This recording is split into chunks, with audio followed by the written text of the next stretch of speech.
Tracking, alerting, protecting. This is WKYT News at 11. He's nice. When you mess up, he doesn't yell at you. He just talks to you. He says his coach always helped him. Tonight, a 9-year-old is returning the favor after his coach was injured in an accident last week. Plus, a visitor to a Kentucky university falls from 3 stories up. Now students are searching for answers about what happened. I don't understand. It's just, you know, it is scary. Nobody knows what happened. A death investigation is underway here in Madison County after deputies found the man who lived here dead in his home. WKYT News at 11 starts now. We're tracking a developing story out of Lexington tonight. Good evening. I'm Kristen Kennedy. Police are searching for a driver who they say crashed into a utility pole and ran away. Around 9 o'clock tonight, they say someone crashed into a pole at the intersection of Old Richmond Road and Clover Creek. Crews say the driver lost control of the car, flipped it, and landed on a fence. Witnesses say they saw the man get out of the car and walk away. At last check, about 130 customers were without power in that area. Neighbors in Madison County want answers. Deputies are investigating after finding a man dead in a home. The sheriff's office tells us they found 35-year-old Scott Renfro dead inside a house on Carver's Ferry Road this morning. Neighbors say Renfro was a good man, and they want to know what happened to him. WKYT's Garrett Weimer is tracking the investigation in our top story at 11. You'll find a lot of unanswered questions here on Carver's Ferry Road. I don't understand. It's just, you know, it is scary. Nobody knows what happened. Now they're looking for answers after deputies found their neighbor Scott Renfro dead inside his home. I cried because I feel so sorry for his mom and dad, because I have 2 kids, and I'm just like, how, it could be me. A public affairs deputy with the Madison County Sheriff's Office won't say whether foul play is suspected or possible in this case, but he does say the investigation is ongoing. Edith Johnson knew Renfro since he was little. I'll miss him a lot. She says she'll miss the man who was always willing to reach out a helping hand to his neighbors. He was a good guy, very helpful, had a really good sense of humor, and had a good heart. People need to remember that about him. But those who knew Renfro now are forced to grapple with what they don't know, and that's what makes it even tougher. I'm sure everybody wants closure. I just hope that his parents get closure. For their sake, I hope there's closure. In Madison County, Garrett Weimer, WKYT. At this time, deputies of the Madison County Sheriff's Office will only say the death is under further investigation. A visitor to Morehead State University had a terrifying fall this morning. University leaders say 20-year-old Cody Richmond fell out of a 3rd-floor window of the music building. Crews rushed him to UK Hospital. Leaders there say Richmond is not a student. He was with 2 students when he fell. It's a crazy thing to think about, especially being in the music hall. I feel safe there. As a music student, I spend all my time there, and the fact that somebody fell out of a window, that's just hard to hear. Campus leaders say the building was locked at the time of the fall. They're not sure why the 3 men were inside. We're told Richmond is in fair condition at UK Hospital. After spending weeks fighting for his life, a former Lexington mayor has died. 84-year-old H. Foster Pettit was fishing in October when his boat capsized in the Louisiana Delta. He cut his leg during that accident, and the cut caused a life-threatening bacterial infection. Pettit was Lexington's mayor from 1972 to 1978. Current Mayor Jim Gray released a statement this afternoon saying, quote, Foster had a spirit and enthusiasm and energy that was just so genuine. In fact, you could say his enthusiasm was highly contagious. He believed in Lexington and the goodness of its people, and he always rooted for his hometown.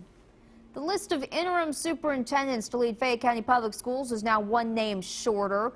Today, 1 candidate withdrew from consideration. Board of Education Chair John Price emailed parents and faculty this afternoon announcing Carmen Coleman no longer wishes to be considered for the interim position. Board members hope to fill the position before current Superintendent Tom Shelton steps down December 31st. Price says the board will go into closed session after Monday's meeting to talk about the current candidates.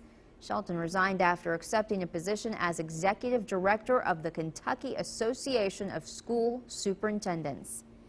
We finally got a little break from last week's Arctic blast.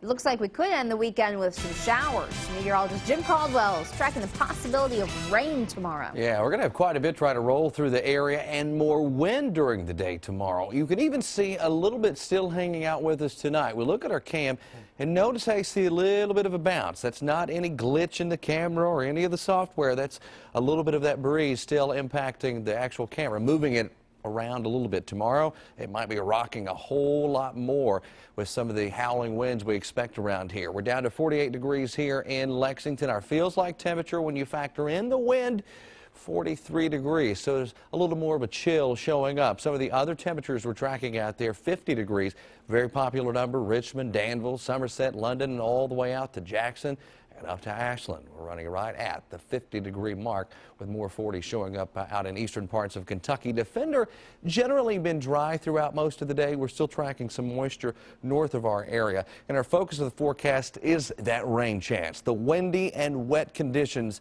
we expect around here on Sunday. That'll try to hold over into your Monday as well. And then we talk about the big chill returning. I'll break it down a little more for you coming up in just a few minutes. A story we've been telling you about all week is starting to grow in its number of victims. Investigators in Garrett and Pulaski counties have been looking for stolen boxers. A woman in Rockcastle County saw our coverage and said the story sounded all too familiar. Siobhan Madden says someone stole 4 boxers from her neighborhood in the last 6 months. It just seems like they were focusing on boxers. They're sweet dogs to deal with, so they're easily manageable. And the only things I can think of is for breeding, selling, or fighting. You know, it's the only things I can imagine. There is now a group on Facebook dedicated to finding the missing dogs.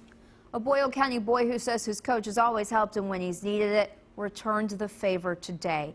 9-year-old Jeremiah Davis organized a car wash this afternoon to raise funds to help Coach Dale Shepperson. Shepperson lost his leg in a farming accident and now needs a prosthetic one. Jeremiah Davis and his teammates scrubbed trucks, cars, even buses Saturday afternoon. They asked every driver they saw in Perryville to get their car washed to make a donation to their coach, Dale Shepperson. He's nice. When you mess up, he doesn't yell at you. He just talks to you. When Coach lost his leg in a farming accident, Davis decided to help him out. He organized the car wash. The team raised more than $3,000. Robbie Dale, he's a really sweet man. He's soft-spoken. He's an active man, and the boys just love him. The parents love him.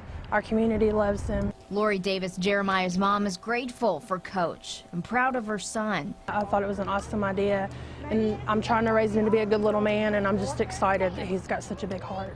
Coach Matthew Bottom says he and Shepperson taught the kids to give back. We're teaching them not just the game of football, but we're also teaching them the game of life. And it's tremendous to see that they can equate that into real life, and then they can turn it around and give back to others. That's the ultimate goal, is for them to be able to turn around and give it back to somebody else.